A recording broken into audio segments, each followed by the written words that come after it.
Hey everybody, this is a section from Marcel van der Linden's Western Marxism in the Soviet Union. It's from chapter 7 of the book, which is titled The Collapse and Its Aftermath from 1985 to the Present.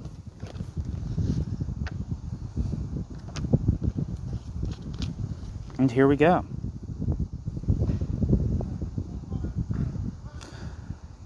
The autonomist group Aufheben originated from Brighton, England,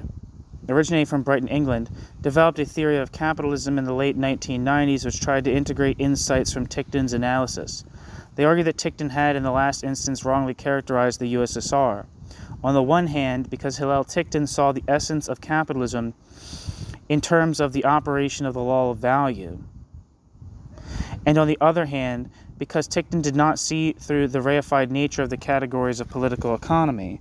But nevertheless, Tichtin had, quote, given the most plausible explanation and description of the decline and fall of the USSR, end quote. Aufheben. Tichtin's writings clarified that any understanding of the USSR had to, quote, explain the systematic waste and inefficiencies that it produced. If the USSR was in any way capitalist, it must have been a deformed capitalism, end quote.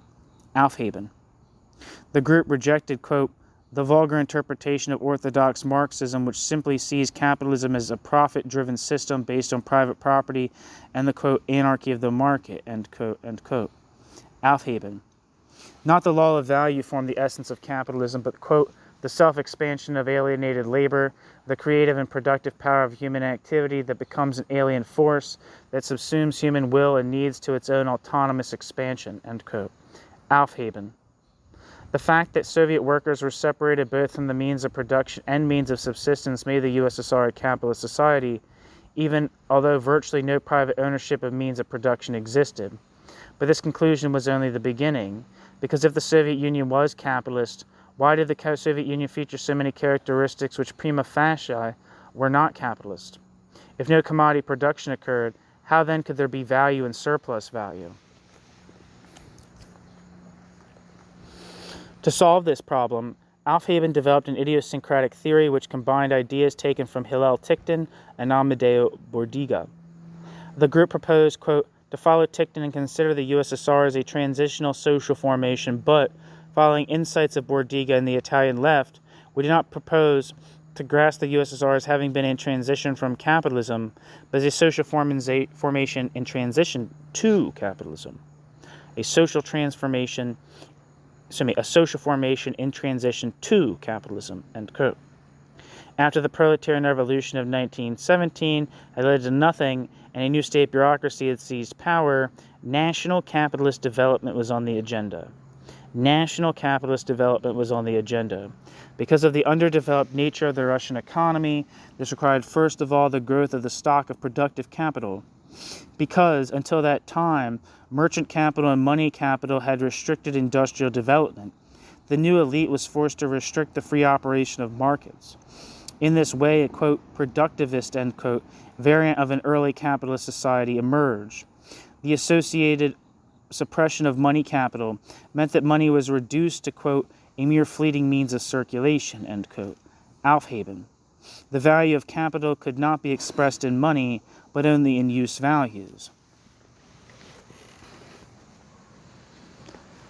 In this underdeveloped capitalism, the producer goods and consumer goods being created did have the commodity form, and only a limited type of commodity circulation occurred, but in a way different from developed capitalism. Quote, the values of the commodities produced by each capital were not validated or realized through the act of those commodities' transformation into money, but were pre-validated by their recognition as values by the state, end quote. Thus, money was functional, especially for productive capital, and was not a generalized independent expression of value.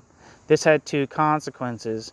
Firstly, the buying power of money remained limited. Quote, while everyone needed money, it was insufficient to meet all needs.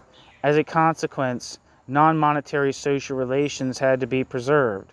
Influence and favors with those in authority, client relations, etc., that is the system known as, quote, blot, became salient features of the Soviet bureaucracy as means of gaining access to privileged goods or as a means of getting things done, end quote.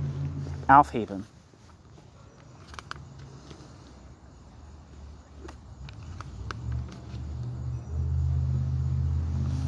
Secondly, the restricted function of money meant that wages hardly functioned as material incentives, because why should one work harder if one could buy nothing with the additional earnings? Because the forced accumulation process additionally led to shortages of labor, the managers had neither a, quote, carrot nor a, quote, stick to control the workers. Quote, confronted by the imperative to appropriate surplus value in the form of increased production imposed through the central plan on the one hand, and the power of the workers over the labor process on the other, the management of the state enterprise resolved the dilemma by sacrificing quality for quantity. This was possible because the technical and social needs embodied in the use values of the commodities they produced were not derived from those who were to use these commodities, but were prescribed independently by the central plan. End quote. Aufheben.